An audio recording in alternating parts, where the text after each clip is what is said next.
रहीम नाज़रीन अस्सलाम वालेकुम, मैं हूँ इमरान वसीम। नाज़रीन, आज 11 मार्च है, दिन है हफ्ते का और साल 2022। आज के प्रोग्राम में एक बड़ी ख़बर, एक ब्रेकिंग न्यूज़ की तफसीलात आपके साथ हम शेयर करेंगे। नाज़रीन, ख़बर यह है कि अदम एतमाद की तहरीक को नाकाम बनाने के लिए ख़जाने का मुँह खोल दिया गया है। अरकान कौमी असम्बली को अपना ज़मीर बेचने के लिए, ज़मीर को फ़रोख्त करने के लिए कितने करोड़ की पेशकश की जा रही है। आज के इस प्रोग्राम में इस अहम तरीन ख़बर की अहम तरीन तफसीलात आपके साथ हम शेयर करेंगे और आप नाज़रीन ये सुनकर हैरान होंगे कि हुकूमत ने अपोजिशन पर तो इल्ज़ाम लगाया था कि वो 18 करोड़ के एवज़ अरकान पार्लिमान की वफ़ादारियों को तहरीक अदम एतमाद को कामयाब बनाने के लिए ख़रीद रही है, लेकिन दूसरी जानिब तहरीक अदम एतमाद को नाकाम बनाने के लिए हुकूमत 18 करोड़ से बढ़कर कितने गुना ज़्यादा पैसों की पेशकश अरकान पार्लिमान को अपने ज़मीर को बेचने के लिए कर रही है। ये तफसीलात आज के इस प्रोग्राम में आप नाज़रीन के साथ शेयर करेंगे। और दूसरी ख़बर में हम बात करेंगे, कल जो वज़ीर आज़म इमरान खान साहब ने लाहौर दीर के जलसे में ये दावा किया कि वो तहरीक अदम एतमाद को एक बॉल से 3 विकटें गिराकर नाकाम बनाएंगे, लेकिन हम आपको ख़बर ये देने वाले हैं कि ये पेशरफ्त हो चुकी है, ये डेवलपमेंट हो चुकी है। एक बॉल से 3 विकटें गिराई जा चुकी हैं, लेकिन ये एक बॉल से 3 विकटें किसने गिराई हैं और वो जो विकटें गिरी हैं वो किस किस की हैं, ये तफसीलात भी आपके साथ हम शेयर करेंगे। लेकिन आज की इन दोनों ख़बरों की तफसीलात बताने से पहले फवाद चौधरी साहब की जानिब से एक ट्वीट किया गया है, वो ट्वीट मैं आप नाज़रीन के साथ शेयर करना चाहूँगा। पहले उसको पढ़ के सुनाऊँगा और फिर जो उस ट्वीट के अंदर ख़बर मौजूद है वो ख़बर भी आपके साथ शेयर करेंगे। नाज़रीन, फवाद भाई की जानिब से ये एक ट्वीट आज किया गया है। सुबह रोज़ वो उठकर एक ट्वीट लाजमी करते हैं अपोजिशन के हवाले से। वो ये कहते हैं कि अपोजिशन के बग़ैर सोचे समझे अदम एतमाद की तहरीक ने सियासत में तलखियाँ पैदा कर दी। जमहूरियत इतनी इंतहाई तकसीम का निज़ाम नहीं कि इसमें कम अज़ कम इत्तफ़ाक़ राय पर निज़ाम इस्तवार होता है। समझता हूँ इतनी तकसीम ना हो कि किसी भी सबब गुफ्तगू ही मुश्किल हो जाए। लड़ना मुश्किल नहीं, बाद में सुलह करना मुश्किल हो जाता है। ये फवाद भाई की जानिब से आज ट्वीट किया गया है। तो कल फवाद चौधरी साहब जब चौधरी साहबान के पास गए थे, उन्होंने जाके मुलाकात की थी।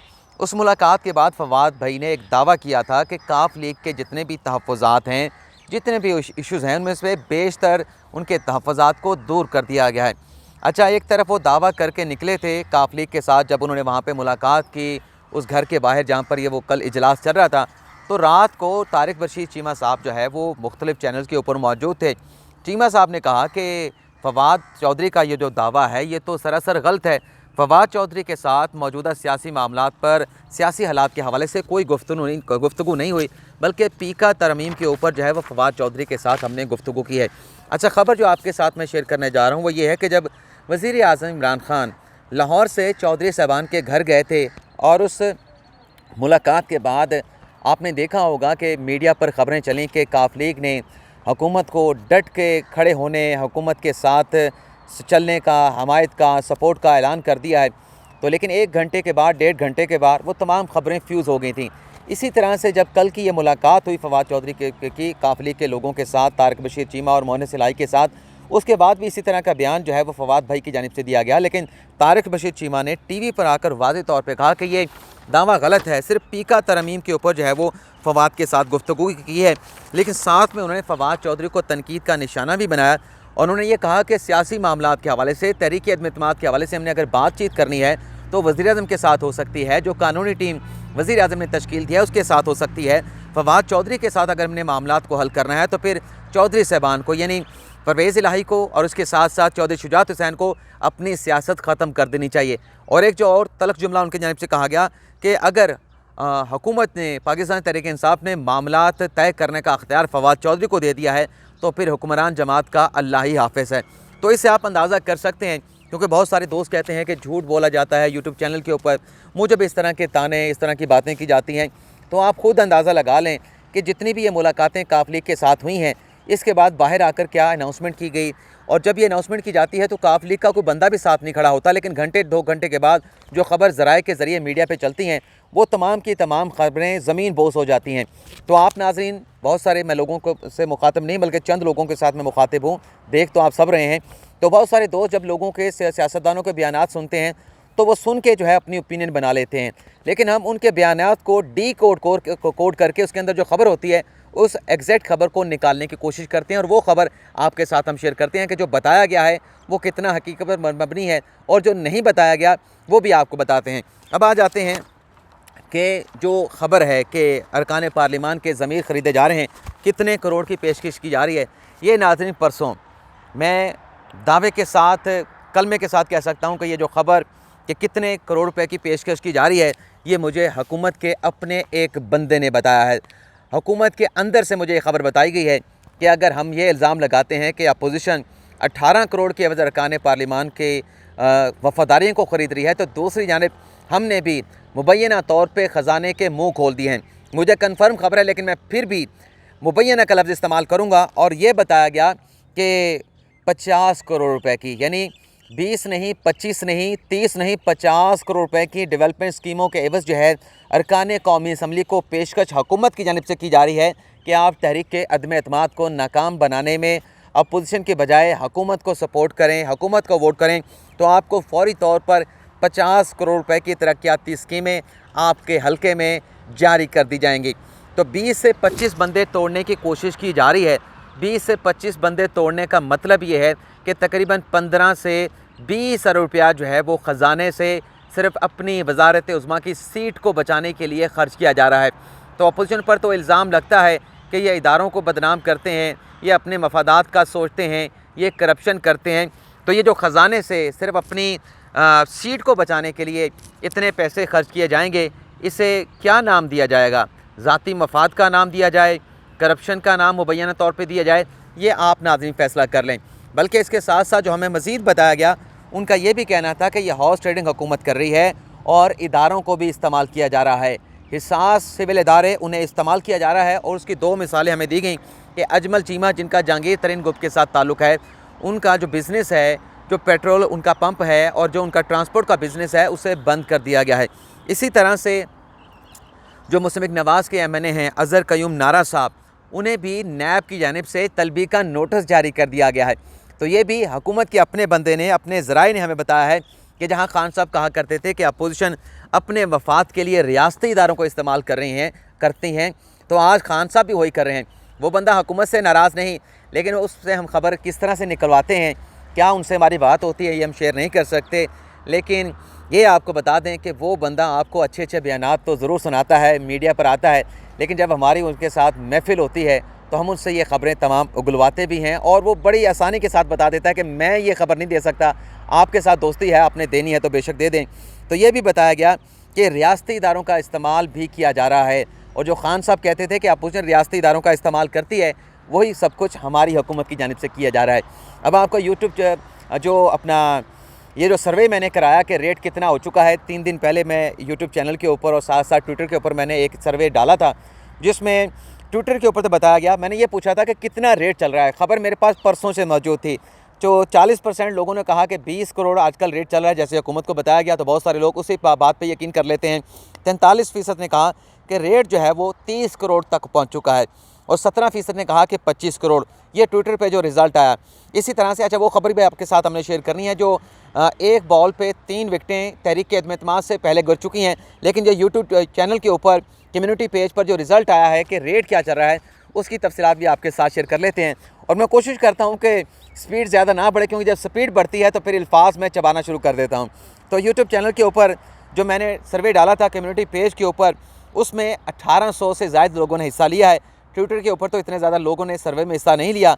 तो 43% लोगों ने बताया कि रेट 20 करोड़ है, और 14% लोगों ने कहा कि रेट 30 करोड़ चल रहा है, और 9% ने कहा कि 25 करोड़ चल रहा है, और 34% लोगों को मैंने एक नया ऑप्शन दिया था, उन्होंने उस नए ऑप्शन का इंतखाब किया कि गल बढ़ गई है, गल 30 करोड़ से भी ऊपर जा चुकी है। यानी 50 करोड़ का मुबैना तौर पे रेट चल रहा है कि जो भी पोजीशन से आए, हुकूमत को वोट दे, हुकूमत को सपोर्ट करे, 50 करोड़ की हुकूमत से फौरी तौर पे स्कीमें ले जाएं।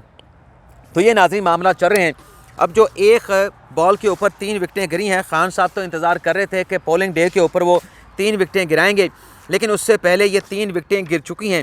तो ख़बर नाज़रीन ये है कि काफ लीग के, GDA के और MQM के मामला तय हो चुके हैं, सिर्फ़ एक तहरीरी मुआहदा होना बाकी है। और ये मामला तय किए हैं आसिफ अली जरदारी ने। मैंने रात 10:14 पर एक ट्वीट किया था जिसमें ये लिखा था कि मामलात, और आगे मैंने फूल या इस तरह की कोई स्माइलीज़ वगैरह लगा दी थी, लेकिन पूरी खबर क्योंकि आज शेयर करनी थी तो अब ये खबर आपके साथ मैं शेयर करने जा रहा हूँ। वसीम अख्तर का स्टेटमेंट आपने न्यूज़ चैनल के ऊपर जियो न्यूज़ पे सुन लिया होगा, जिसमें उन्होंने खुद इस बात का एतराफ़ किया है कि हमारे जितने भी मसाइल हैं, हम जो भी चाहते हैं उसका हल जो है वो आसिफ अली जरदारी के पास है। उन्होंने कहा कि हम कराची की जो नौकरियां हैं उसमें 40% कोटा चाहते हैं, बलदियाती जो कानून है उसमें हम तरमीम चाहते हैं कि इसे ज़्यादा बेहतर बनाया जाए, निचली सतह तक ले जाया जाए ताकि एक एम्पावर जो लोग हैं इस सिस्टम को एम्पावर किया जा सके ज़्यादा से ज़्यादा। और फिर उन्होंने ये भी कहा कि अगर हमें यकीन दहानी करवा दी जाती है, चीज़ों की नोक पलक जो है वो दुरुस्त की जा रही है, चीज़ों को फाइनलाइज़ किया जा रहा है, और अगर शहबाज शरीफ और मौलाना फजल रहमान ने यकीन दहानी करवा दी तो हमारा ये मुआहदा हो सकता है, बल्कि हम मुआहदा होने की जानिब बढ़ रहे हैं। और साथ में उन्होंने एक बात की कि ये भी देखें कि हमने अगला इलेक्शन भी लड़ना है, अगला इलेक्शन जल्दी आ रहा है, तो हमने अगले इलेक्शन को भी अपने सामने रख कर फैसला करना है कि हुकूमत के साथ जाना है या अपोजिशन के साथ जाना है। और अगली बात भी सुन लें, अगली नाज़रीन खबर ये है कि जो जरदारी के साथ MQM के डेलीगेशन की मुलाकात हुई थी इस्लामाबाद में, वो शहबाज शरीफ और मौलाना फजल रहमान की कोशिशों की वजह से इस मुलाकात का बंदोबस्त किया गया था। अगली खबर भी सुन लें, अगली खबर ये है कि जो काफ लीग के साथ शहबाज शरीफ की मुलाकात हुई थी, उस मुलाकात का इंतज़ाम आसिफ अली जरदारी की जानिब से करवाया गया था। तो आसिफ अली जरदारी और शहबाज शरीफ मिलजुल के जहाँ जहाँ पे रुकावटें आ रही हैं एक दूसरे को सपोर्ट कर रहे हैं। जहाँ शहबाज शरीफ का हाथ चलता है वहाँ शहबाज शरीफ जरदारी को सपोर्ट कर रहे हैं, जहाँ जरदारी का हाथ चलता है वहाँ जरदारी अपोजिशन की दीगर सियासी जमातों को सपोर्ट कर रहे हैं। लेकिन बहरहाल 24 से 48 घंटों में इन जमातों की जानिब से MQM की जानिब से फ़ैसला कर लिया जाएगा। MQM नहीं, अपना काफ लीग की जानिब से भी फ़ैसला कर लिया जाएगा। GDA आपको खामोश नज़र आएगी। GDA से मुतल्लिक़ ज़रा ये दावा कर रहे हैं कि GDA के मामला तय पा चुके हैं, इसलिए वो आपको पिक्चर में कहीं नज़र नहीं आएगी। इसी तरह से काफ लीग ने कल कह दिया था, तारिक बशीर चीमा साहब ने, कि हमें लॉलीपॉप दिया जा रहा है, अपोजिशन की जमातें हमें चीफ मिनिस्टर की पेशकश कर रही हैं, लेकिन यहाँ पर हमारे साथ जो बातें की जा रही हैं हमें बच्चा समझा जा रहा है और कहा जा रहा है कि तहरीक एतमाद में सपोर्ट करें और फिर उसके बाद पंजाब में तब्दीली के हवाले से मामलात को देखा जाएगा। तो चीमा साहब ने वाज़ेह तौर पे कह दिया है कि हम बच्चे नहीं हैं, हमें ये सियासत सिखाने के लिए आए हैं, हम इनसे ज़्यादा बेहतर सियासत जानते हैं।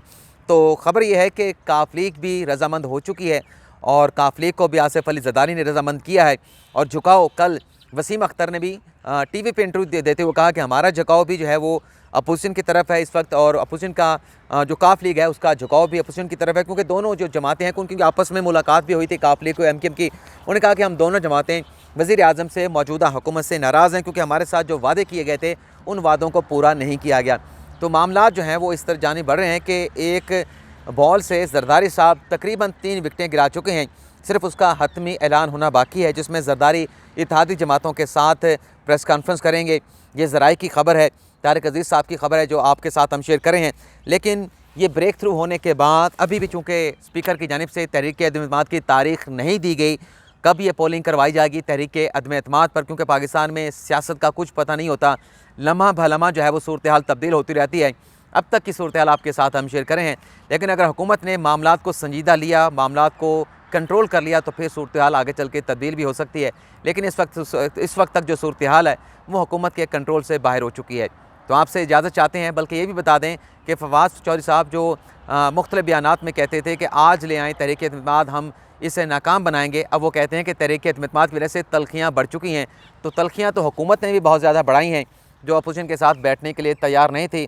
हालांकि जमहूरी तरीका ये है कि हुकूमत जो है, हुक्मरान जमात अपोजिशन के साथ मिल के अपने हुकूमती मामलात को आगे बढ़ाती है। अगर इतने फासले बढ़ जाएँ हुकूमत और अपोजिशन के माबैन, तो फिर किसी न किसी जगह पे जाके डेडलॉक पैदा हो जाता है, जिस तरह से आजकल हम देख रहे हैं कि मामला जो है वो बंद गले की जानिब जो है वो बढ़ने लगे हैं। तो आपसे इजाज़त चाहते हैं, अल्लाह ताला आपका हामी और नासिर, दुआ में याद रखिएगा। अल्लाह हाफ़िज़।